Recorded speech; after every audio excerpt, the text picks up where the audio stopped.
great. And if you want to go to the next slide, Ryan.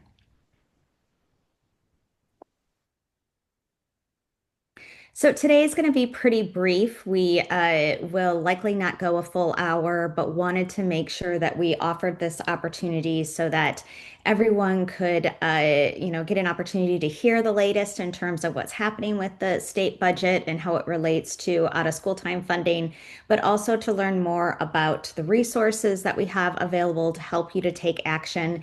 And then we're going to hear from a few out of school time leaders who are going to help talk about just some tips in terms of do's and don'ts with meeting with legislators or calling legislators, just in case there's those of you on the line who perhaps haven't had an opportunity.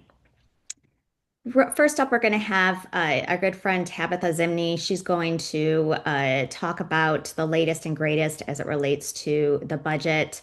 Just real briefly, Tabitha has been our government relations consultant with MASP for, gosh, almost 5 years now. She's been around since the inception of 32N, which again is the line item for out of school time funding, when we had zero at the beginning and now have 50 million ongoing. So she's really been instrumental in all of that work. And she's in Lansing, really close to the legislature and close to the Capitol. So she's got some really good insight to share as well. But she'll talk about where we are with the budget, and then we'll get into a little bit more in terms of what is 32N and some talking points as well. Tab, over to you. All right. Good morning, everyone. I see some familiar faces here. Hi, Rollin. Um, and it's great to be on with everybody. As Erin said, I have been here since the beginning. A little background on me and Karub. Um, I have been advocating for 23 years with Karub Associates. I'm one of the partners here, and Karub has been in Lansing for well over 50 years, involved in every conversation that happens across the street from the we are I'm looking at the Capitol out my window. Unfortunately, you guys can't see it. Oh,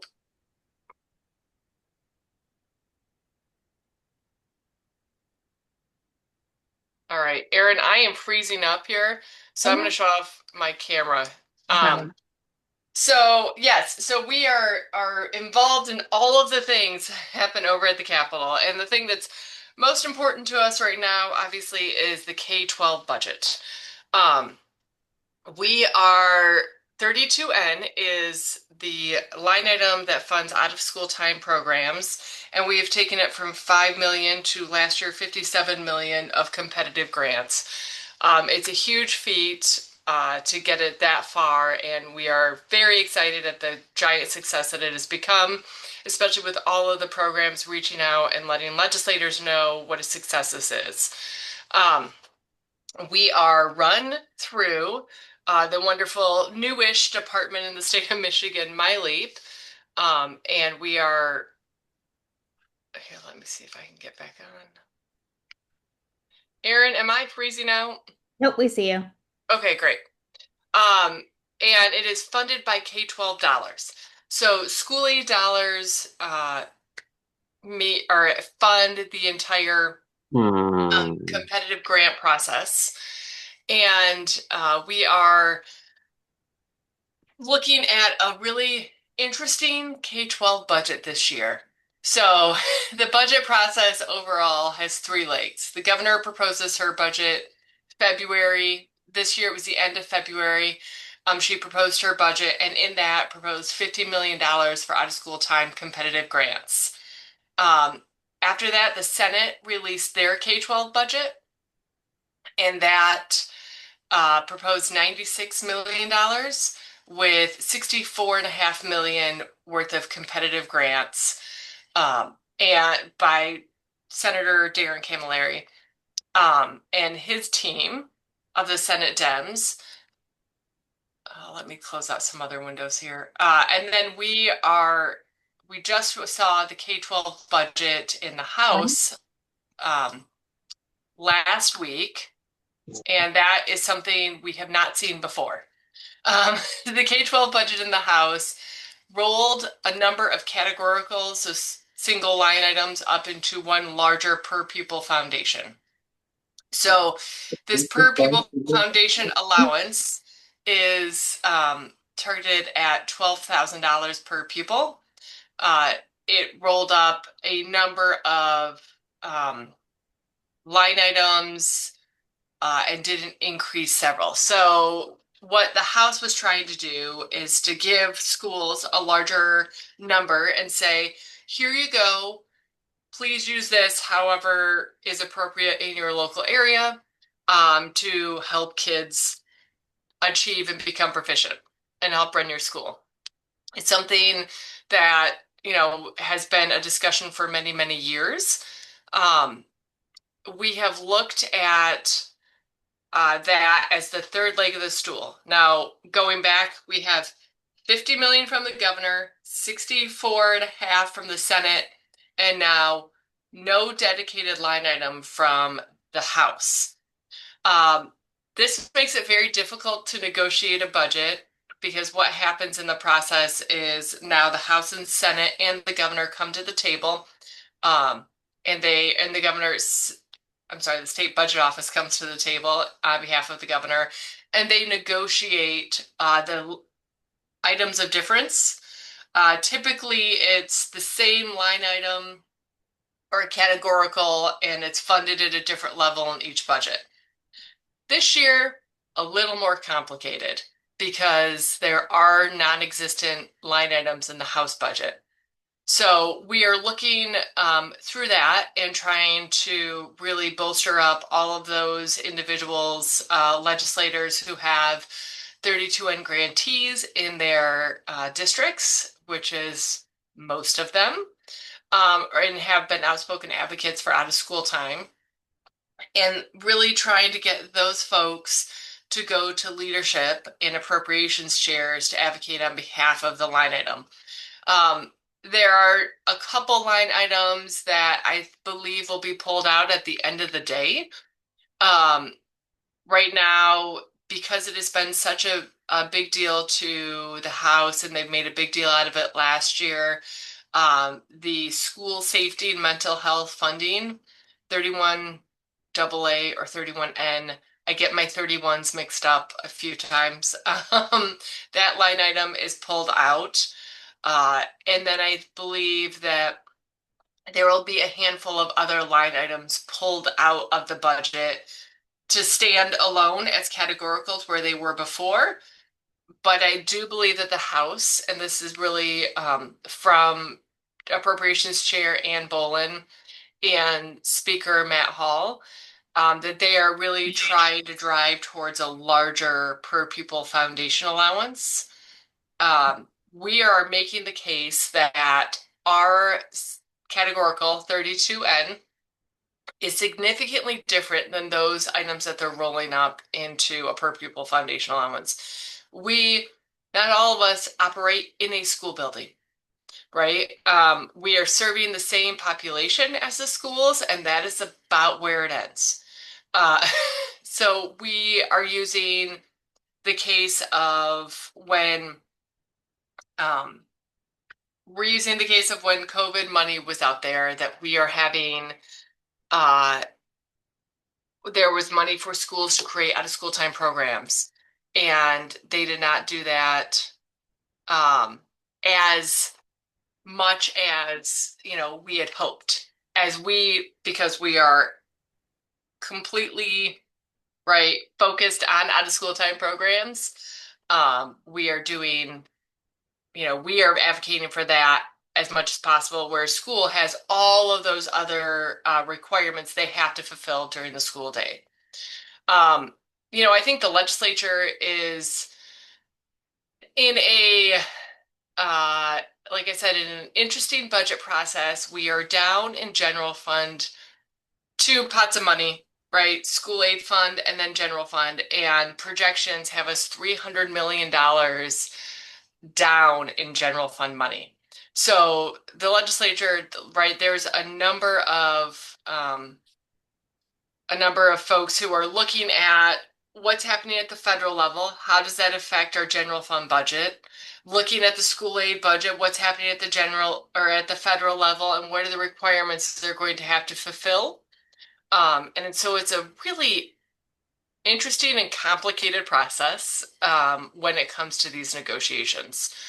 Uh, I think the legislature being, in the thick of it in a budget process that they have not been in to this extent before, of difference is faced with a huge challenge. And I do think that we'll see, I know that they're working their butts off, every side, every chamber, to try and figure out how they are going to do a um, a budget sometime this summer. I don't know if the July 1st deadline is going to be met just because it's very logistically difficult to not only negotiate a budget, that's so different, but also um, to look at, right, the drafters who have to draft this massive, 400, 500 page budget. Um, and that in and of itself takes about a week or so. So, I mean, like I said, we have a lot of champions, and the groups, who are our members and partners at MASP have been amazing in reaching out. I think every legislator I've talked to, no matter what party or what chamber, knows about their schools, is deeply involved in, I think law enforcement, schools, municipality, governance, and mixing all of those things together to say how we help really show that community support around schools is a huge, huge piece. Um, so looking at, again, right, pulling and our advocating is pulling that 32N back out of the rolled up foundation allowance, um, and making sure that those competitive grants continue to operate as they have. I don't know if, the final amount is going to where that's going to end up because there's so many moving pieces. Um, and I mean, I can't stress enough how different of a budget process this is than it has been before. But I know that, the leaders are all meeting. They met last week, and I believe that they're going to meet again this week and continue to meet, because this is really at the leadership level, the Senate Majority Leader and Speaker, and then appropriations chairs, Senator Sarah Anthony and Senator or Representative Ann Bolin. And then you've got our K-12 appropriations chairs, which is Representative Tim Kelly and Senator Darren Camilleri. Um, there are vice chairs as well, and that's Rep. Carol Glanville because the House is Republican controlled, and the minority chair is Rep. Glanville, the majority chair, Tim Kelly, and on the Senate side, I'm blanking on it right now. I think it's DeMoose, and Bayer. Well, Bayer's on that as well. But we're leaving no stone unturned. I think it's very much possible that this budget is going to look different from any three legs of the stool that it has come out of the chamber. And these these legislators, the legislators that I've mentioned before, all have priorities, right, that they're going to advocate when negotiations get going. And so, looking at what's possible, it's really the entire world. It's still possible. I think because there are two chambers that have pulled OST funding out, I'm very hopeful, and I think it's still very possible that it gets pulled out of that foundation allowance. If, um, you know, we're looking at every possible option. So that's, number one goal. And then looking at other options, which would be changing boilerplate language, so the language that governs the money of the budgets that goes to schools, How can we change that to ensure that community-based organizations are front and center in out of school time? So we're making sure that we are at the table, right? That we are continuing to communicate and that everyone should be communicating with those that are available to them and you have relationships with about how important this out of school time funding has been. The timeline of the budget process, I kind of skimmed over that because we don't really know. There is a July 1st deadline for the budget. However, it's not constitutional. And so it is not binding. And like I said, it's going to be very difficult for the Legislative Service Bureau to even write the budget in a matter of, 2 weeks or a week and a half now for July 1st. I know that, the Speaker and Ann Bolin and Tim Kelly are all very committed to getting a budget done, as well as Senate Majority Leader um, Brinks and Sarah Anthony and Camilleri. They want to provide some certainty for schools, which, because we're in the K-12 budget, means providing some certainty for us. I have heard a lot of legislators who've called or, in passing that because of the uncertainty right now, there's uncertainty in how the community-based organizations in their area may continue to provide these programs, and it's good for them to understand what that uncertainty brings to our field. That, is not definitive, and I say that that is at 9:17 on June 23rd, the state of the budget. Now, at 10:17, it could be something completely different. That is how fluid this process is. And we just stay very connected to it. Um, and, thank you for all those who are involved in advocating at their local level, who are providing programs, who are helping to fund programs.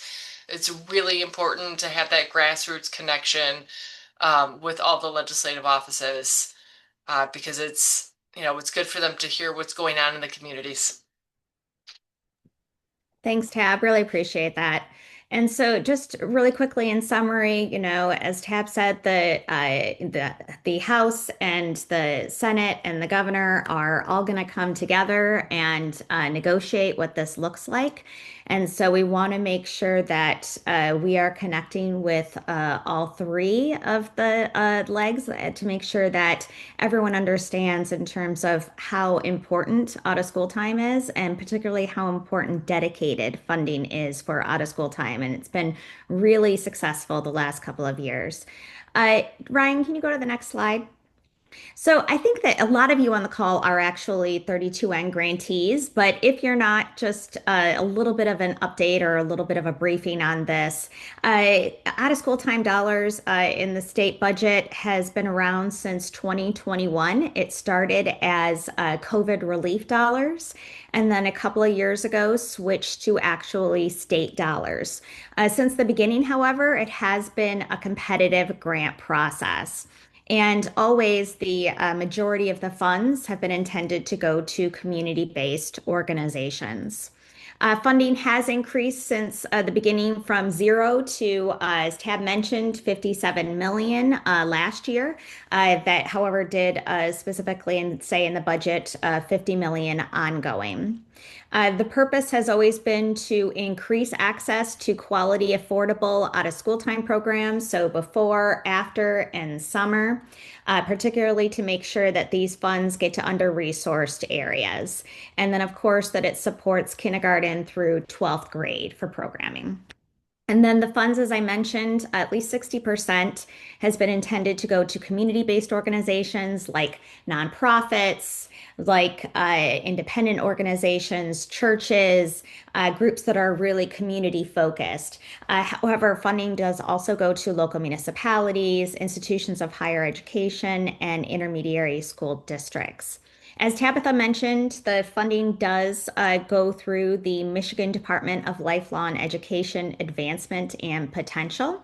And thanks to philanthropic dollars over the last few years, we've been able to support a little bit of an office in there, if you will, that actually administers the dollars. So, those of you that are 32N grantees, you work with Deandra, Juan, and Willie, who are specifically there to help with the 32N funds. I will say, just because it does go through the school aid budget, that the money actually also passes through Clinton County RESA. So Clinton County RESA is an intermediary school district, and they are the ones that actually cut the checks, if you will, for the funds that go to the organizations to support this work. But the competitive grant process and the funds are administered through the Michigan Department of Lifelong Education, Advancement, and Potential. Say that 10 times fast, MyLeap. Next slide, Ryan.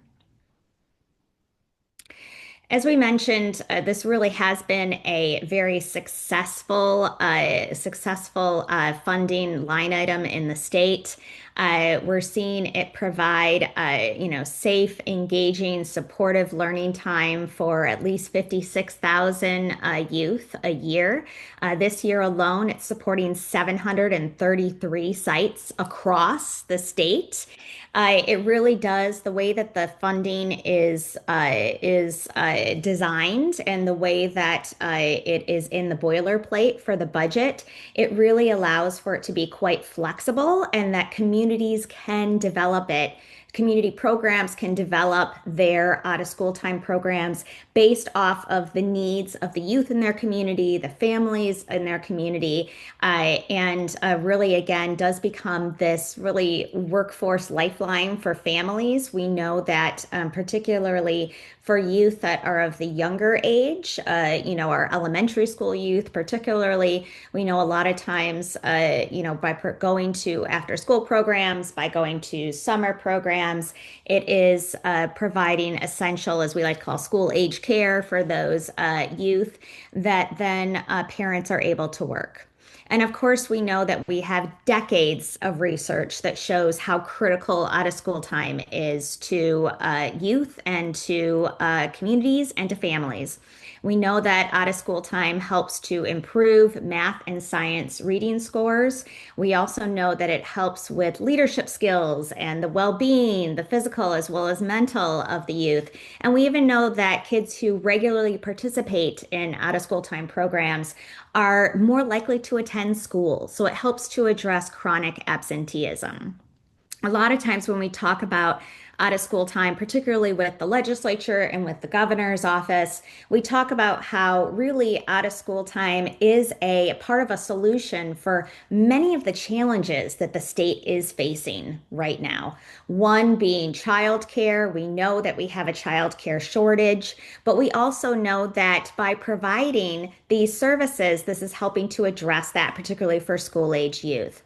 We also in the state have literacy issues, right? We know that we need to help kids and give them more support in terms of math and science and reading, but particularly with reading. And that's something particularly that is actually outlined in 32N. But then we also have the workforce development element of things. We know in the state that we want more youth to be prepared to take on the jobs of the future. And out of school time programs are an essential place for youth to gain those skills to be able to do so. And so there's a lot of different challenges that our state is facing right now. I also didn't even mention chronic absenteeism. Michigan is in the top 10, I believe, in terms of the states that is struggling with that. And we do know that, again, youth who participate in these programs regularly are more likely to attend school regularly as well. So again, matching it to those priorities of the legislature, and those are bipartisan priorities across the board. And if you're interested in learning more, particularly about how out of school time, relates to those challenges, I encourage you to go to our website. And Ryan, if you could put a link in there, Ryan's our communications manager. Thanks, Ryan. He could put a link to some specific materials that talk about out of school time as it relates to childcare, out of school time as it relates to workforce development, out of school time as it relates to youth well-being, all of those different types of things. So you can see again how out of school time is, and you all know that who are working in the programs, you know how instrumental out of school time is to these issues. But we need to make sure that the legislature and the governor, again, bipartisanship, continue to understand that. Ryan, can you go to the next slide?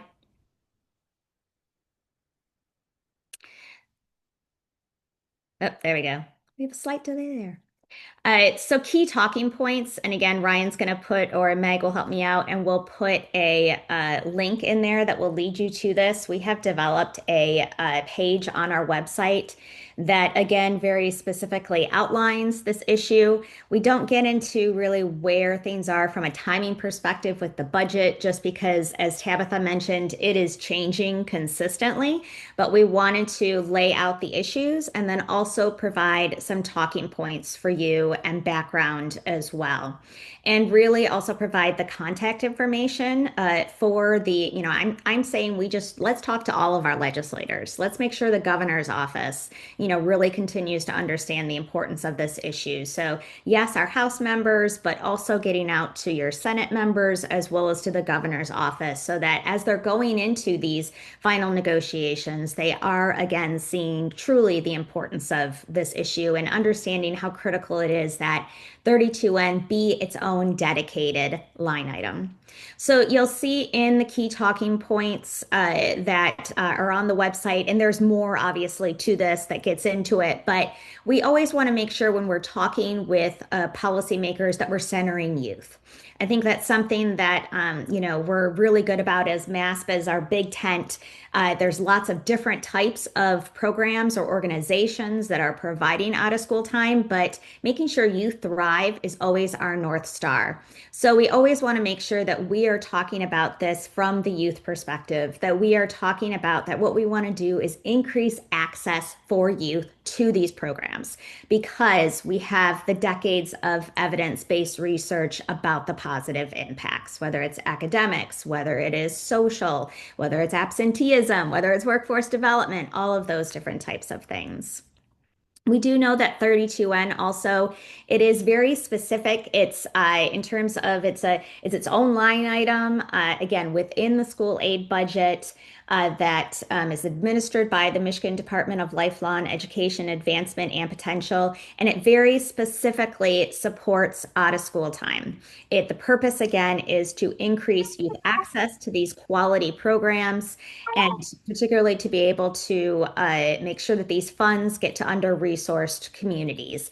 And so it is very specific and in terms of the goals, and it is again targeted to out of school time. Michigan is fortunate in that we are one of the few states that has a dedicated line item. We're actually viewed as a leader in the country at this point, particularly because the majority of the funds go to community-based programs. Again, those nonprofits, those churches, again, the community organizations. We also know that, as I mentioned, the community partnerships really are the power behind Michigan's out of school time system. About 90% of the grantees for 32N are these community-led organizations, the youth serving agencies. They work very closely with the schools as well, and we know that this is a really successful model. It's also really important for the legislature to understand because it's obviously it's a big budget. There's a lot of different components in it. That this isn't a shift in terms of what they're proposing. Isn't a shift. It's actually an elimination of this dedicated line item. And again, we really need to make sure that this continues because we need to make sure that youth have access to these quality programs. We know the benefits and we know how it addresses so many of the state's concerns and priorities. The other piece is that out of school time programs really support working families. We know parents can't work unless their kids have somewhere safe to go. And we want to make sure that it's not even somewhere just safe. We want to make sure that it's supportive and enriching. And we are helping them with their academics. We are helping them with these life skills, etc. And then again, making sure that we're building on what's working. This has been a program that's been in effect since 2021. Again, it did successfully transition from the COVID relief dollars to the state dollars, and it is working. We know that 56,000 kids across the state are benefiting from this. And if this dedicated line item is taken away, and if this funding is taken away, then we know that there will be kids who will not have that safe, supportive, enriching place to go after school and in the summer and before school. And we also know that they'll miss out on essential academic support time, and they'll miss out on having those, critical adult connections that they need to have with these programs. Again, there's decades of research that show how important out of school time is, that shows the benefits of it, and it's working, and we need to make sure that it continues. Next slide. Again, really important to make sure that folks understand that this is not a restructuring of the way the funding, particularly in the House budget. What it is an elimination. I will say that we have been super fortunate through the years for this really to have large bipartisan support. At the beginning, it actually started with Senator, who was then House Appropriates Chair Thomas Albert, who is a Republican from the Lowell area. It started with him and also has then gained the support of Democratic legislators as well, Amos O'Neill in the House, as well as, certainly Darren Camilleri in the Senate, and then, of course, with the governor.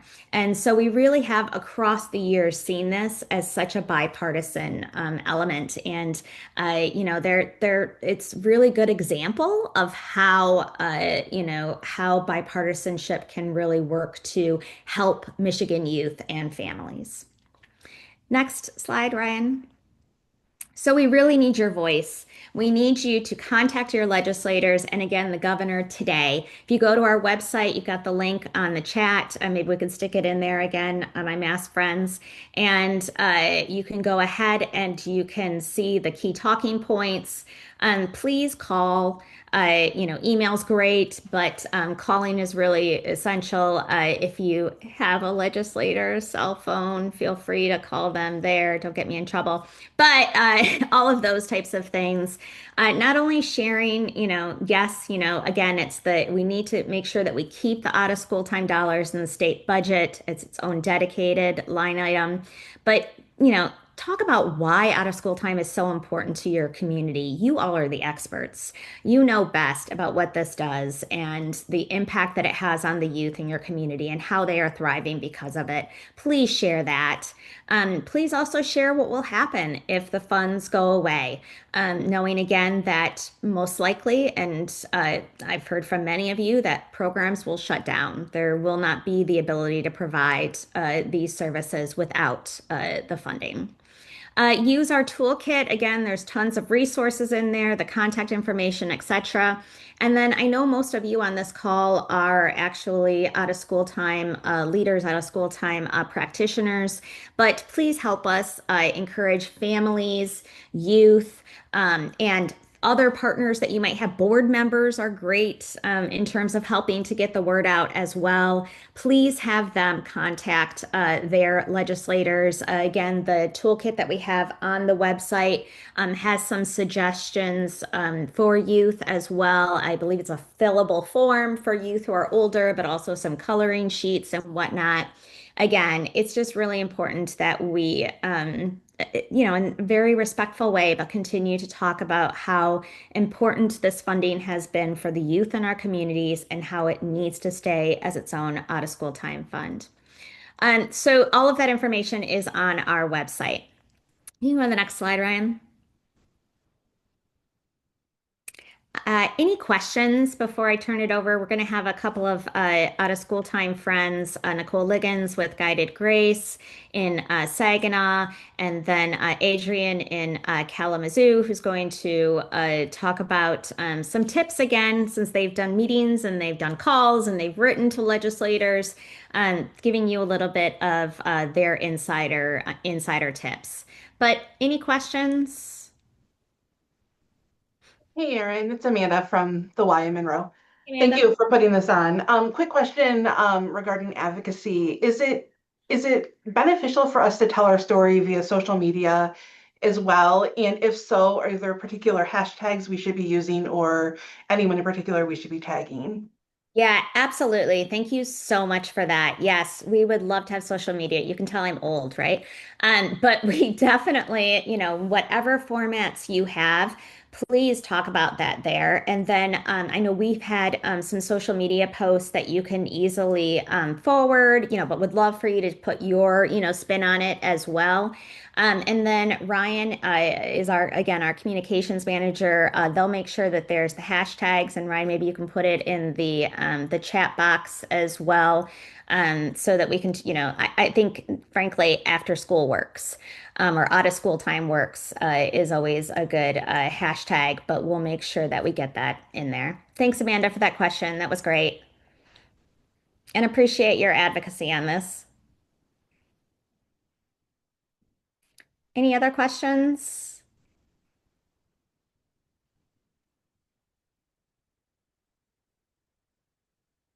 We actually aren't using All in Michigan. That's specific for an educational campaign. So we'll have a different hashtag that we'll send that out for this in relation to.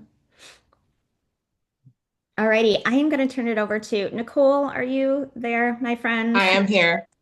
Hello. I'm here. Thank you Hi, so much. how is everyone? I hope fine this morning. Thank you so much, Erin, for all of that great information. I mean, I think for everyone, this is a nervous time. However, as we've all done before, I think, if 32 and now is a family, right? Because we have so much support that we get from 32 in. And, this is very disheartening to hear some of the things that have transpired over the past week. So thank you for advocating this way. I just want to just talk quickly about, my engagement with some of our lawmakers in the area. You know, personally, I knew with Guided Grace that I wasn't connected politically really in any way. And so I think that scares a lot of folks to kind of get into a political arena with anyone. But I will say to you, I started local. I reached out to my mayor. My mayor, Brenda Moore, was very instrumental. I invited her. I would tell everyone to invite these folks to your programs so that they can see what you're actually doing and actually put a name with a face and a lot of little faces if you have them. But, my strategy was to call our mayor because, the mayor of a town should know a lot of different connections and people. So that's where I started. After I formed that relationship with her, she then would make connections with me as to who I should maybe get to know and meet. And through those connections, that's exactly what we did. And so, like Representative Amos O'Neill, even the lieutenant governor. We've had Dan Kildee.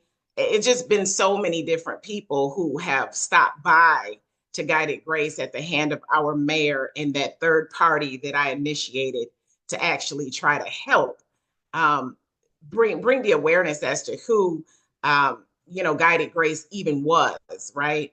And one thing that I will say, as I do these meetings, I talk about how grateful we are for the actual funding. They need to understand, and I mention 32 and all the time because that is our largest funder, right? So we want to make sure they understand that their support and their help back where they work, when they do their work in Lansing is very crucial to our program overall. So we do make that point made. Another thing that I also do when they do visit is make sure that they understand that there are articles, there are news stories that we've been featured in. We do have videos to show them of children in action in our programs. so they can understand exactly what we do. It's kind of hard to put it on paper all the time, but when you actually show them through these storytelling mechanisms, it becomes very effective. And they then start to call on me and say, hey, Nicole, can I stop by with so and so? And so it's been a lot of that happening. Again, I'm not a political person one way or the other. I've been in business and private sector, owning a daycare, where I was taught by a mentor, do not do that. Don't get into the politics and this, that, and the third. However, I've realized that in this arena where we are asking for, you know, we have, there's funding that's available that comes directly from these lawmakers, that I needed to get involved. I needed to get involved. They needed to know who we were.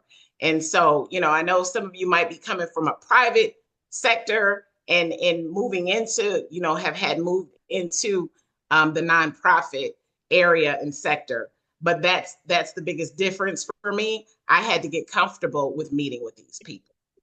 The last thing I'll say is, you know, stay connected with them by, you know, inviting them to your events. Ask them to say a few words. They love to speak. They love to be involved in that way. And if they know you, it's even easier for them to do that, right? So I always ask them to come speak. I think that, you know, Representative O'Neill is probably sick of me, but, you know, yes, I have a lot of their cell phones. You know, they reach out to me, I reach out to them. Learn to know their aides. Their aides are very instrumental. A lot of times they're the ones making their schedules. They're the ones who know where they're gonna be, where they won't be, where they can go, where they won't go. And so the aides and I have formed relationships because I realize that that's another avenue and another way to stay connected. So I hope this helps. I hope this is some information that you guys can kind of gather from an out of the box standpoint, because I'm not a political person. However, I realize that this is so important for us to advocate for 32N. Thank you. Thanks, Nicole. Really appreciate you and everything that you have done in support of 32M, but also the amazing work that you do in Saginaw. And I know you also were a host to Chairman Kelly, who is the chair of the House K-12 Appropriations Subcommittee. And we were so grateful that he spent 2 hours there with us, learning about your amazing program and learning about 32N. So really appreciate that, my friend. Can we ask Adrian from Kalamazoo, from El Consalas, would you be willing to, are you on as well? Yes. Hi, Hi, Adrian. Erin. Thanks so Hi. much. Thank you. Thank you for the invitation. Yeah, no, I think I will agree 100% with Nicole. Some of the things that, as advocates for our youth, I mean, it's important to always make it personal. We were there. My team and I were there with some teens or kids of, I would say they're I would say children, but they're older. They're pretty. They've been with us doing a lot of good work after school programming, and I think they were super excited for them to be there. So we were in Lansing with a lot of Latino leaders. And some of them, I brought youth to be part of the legislative meetings that we had. So we met with our Senator Sean McCann, Julie Rogers, Representative Julie Rogers, and Representative Matt Longjohn. And so, both all three of them, were very excited also to see the youth. We gave them, the opportunity for youth to ask questions. And one of the topics was education, after school programming. That's what matters a lot for our center. I would say about 40% of what we do is focused on youth. 70% of what we do total, it's about youth and early childhood development. So a lot of the funding that that we get, it's involves in our youth, our little kids. So it's important for them to continue advocating for this programming, this funding, and so they were very again listening, and they also gave some answers, and they love to speak, right? Like Nicole said, they do. And so they, I mean, but their answers were very positive, which again that gave a good experience to our youth. I know other team members or other community members went to their state reps. They were not so favorable, but they listened, and hoping that they will do what they're supposed to do, which is listen to their constituency and their people in the community. So I think it's always again, personal is make it personal. Always go say put your points clearly to them, and I mean I would say never debate with them, because if you debate with them and if you have not delivered all your key points, you basically then not do your job, because you're there to deliver your key points. You're not there to debate, because some of them will be against this, some of them will be would not give you the answer that you want to hear. So just to stay to your points, and be out of there in the time they give you, because again you also want to be again take much of your time, and they will not give you again time to meet with them. So it's again the personal stick to your points, and never debate with them. But I think most of them were good at listening. Again, maybe not giving us the answer that everybody wanted, but they'll listen, and hoping that they will do the right thing. And so all their centers, all their programming stay open and continue to make the success or achieve so many great stories that we have in the past. I know we've been doing a lot of good work like other centers that without this funding, it will be really hard to continue the work, especially keeping our staff. I mean, they are the ones that do this work. And without a lot of the funding that we get through the state, it will be kind of hard to keep them. And obviously, we don't have our staff. We don't have the ability, the capacity to help our youth achieve greater success. So we always have to put that, to them, in front of them. And yes, bring them to your center. I think they will see the great activities, the great things you do with our youth. So we look forward to continue advocating with you, and everybody, to ensure that we can keep this funding going. Thank you. Thanks, Adrian. Really appreciate that. And thank you again also for the amazing advocacy work you've been doing around this. And so, so grateful for your support today as well, and sharing these wise words. And I think that, this is easy. This is, it's talking about I know sometimes it seems strange and foreign, right? Because we're talking to legislators, but they're just people, friends. And they are, and again, they're the experts on how the legislature works and how that process works and the budget works, but you are the expert on out of school time programs. You are the expert in your community. And so hearing from you and hearing about the amazing work that you're doing is so incredibly instrumental. And MASP can talk all day in terms of from the MASP staff, and we certainly do, but it's never going to be as influential as them hearing from all of you, hearing from your families, hearing from your board members, hearing from the youth in your programs. It's so incredibly important. So again, hope that everyone realizes that all the resources that you might need are on the website. But again, most important headline is we want to make sure that the out of school time funding stays as a dedicated funding, that it's able to reach community organizations. And then here's all the amazing things that your organization does. And the amazing things that and how it benefits and helps you thrive. So those are some of the most important pieces. We're going to open up again in case anyone has any questions. Hey, Mia. Did you have a question, Mia? Not a question actually. I had just messaged Ryan. Dr. Christopher asked me to come on behalf of STEM Greenhouse and just share like what we had been doing. And so I just shared a link in the chat. We wrote a letter to all of our Congress people in Kent County. And the link I shared is as to whom it may concern. We specifically targeted all of our representatives, all of our senators, and Governor Whitmer, as well as Secretary of State Benson. And also very specifically, like depending on like who they were, targeted our language. So like if they are very like Grand Rapids specific, like it may say like West Michigan students, we may have changed it to Grand Rapids students or Kent County students. Um, and then copied it in our email, um, attached it as a PDF, and also sent it out. We've also called all of them and left voicemails. And yeah, sent them all out. And then we also made a infographic, shared it on LinkedIn, and then also shared it on Facebook as well. So, and it's gotten, I think, some pretty good engagement. I think we got like 20 shares or so.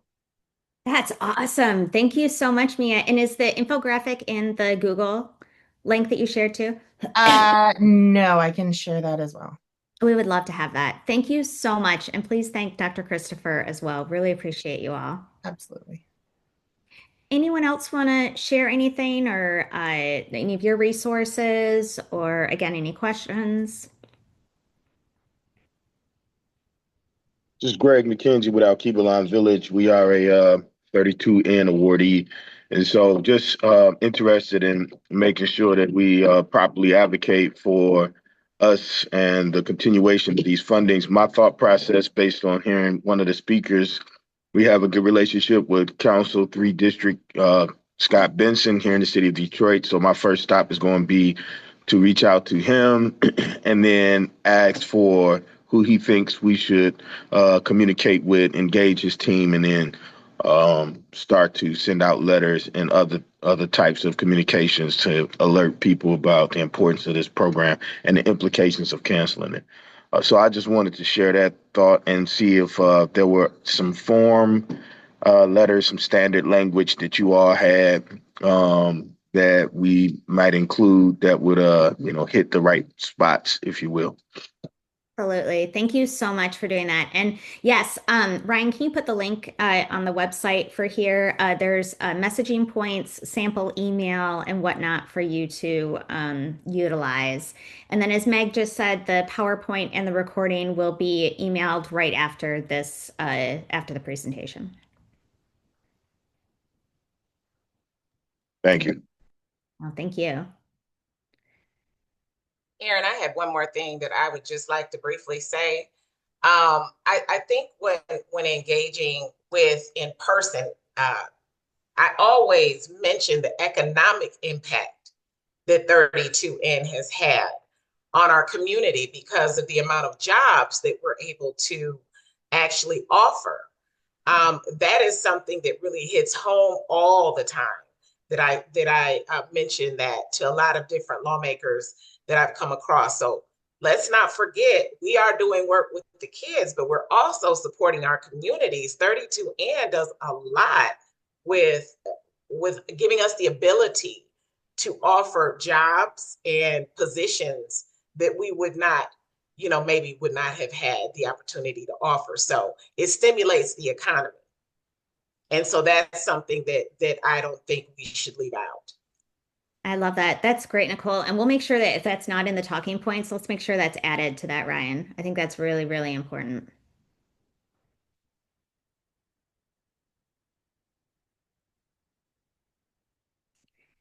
Any other comments or questions? I'm sorry, I have a comment, Okay, real Raleigh. quick, Aaron. How you doing? Hello, everyone. Real quick, I thank you for everything that you're doing. I thank Aaron and Tabitha for coming on and sharing this information.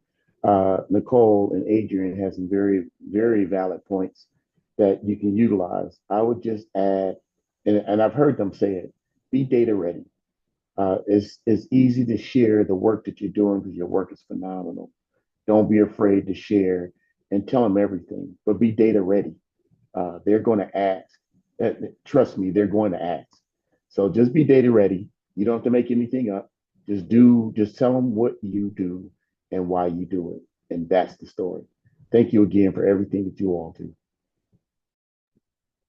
Thanks, Rollin. Appreciate that. And Rollin is with MyLeap, for those of you who don't know him. Thanks, Rollin. Alrighty, friends. Well, thank you, thank you, thank you.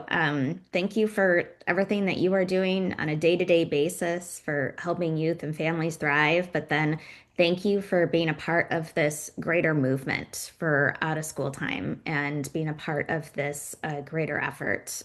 So incredibly grateful to each and every one of you. And as you can see from every one of your friends who talked today, there's great resources, great guides. I know, anyone on this call today would be happy to chat and talk with you and strategize, whatever would be most helpful. Always, the MASP team is here for you as well. Again, we've got the web page set up that has the materials on there, as well as some broader statewide data points on 32N. However, talking about your individual program data is incredibly important. But you can check the website.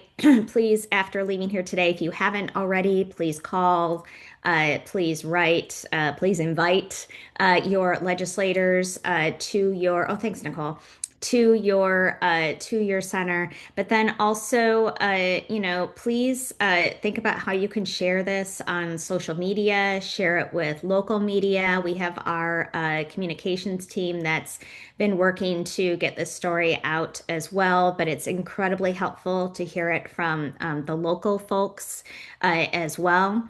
And then, again, we're unsure of the timing of this, but what that means is we need to most likely act fast. Again, not only for your calling, writing, and visiting, but encouraging families, youth, and board members to do so as well. We are looking at not next week because there'll be a break, but looking at the week after, we may do a targeted kind of day at the Hill, if you will, where we ask folks to come, for all of you to come again and talk with your legislators in person. But we're in the process of organizing that and again figuring out the logistics of the timing of things. So with that, again, I think all of you have my contact information. You can reach out to MASP. We are here. We want to be of assistance, and we're pushing here as hard as we can from the statewide level. But again, friends, all politics is local. So hearing from you at the local level and hearing from your folks is what's going to really help us to move this. And we do have bipartisan support across the board. There's a lot of folks in the legislature and in the governor's office who are our friends and who want to make sure that this goes through. And so we just need to make sure that our voices are heard and that we continue this good work. Thanks, everybody. Have a good day. We'll send you the recording. Have a good day. Thank you. Here. Thank you. Thank you.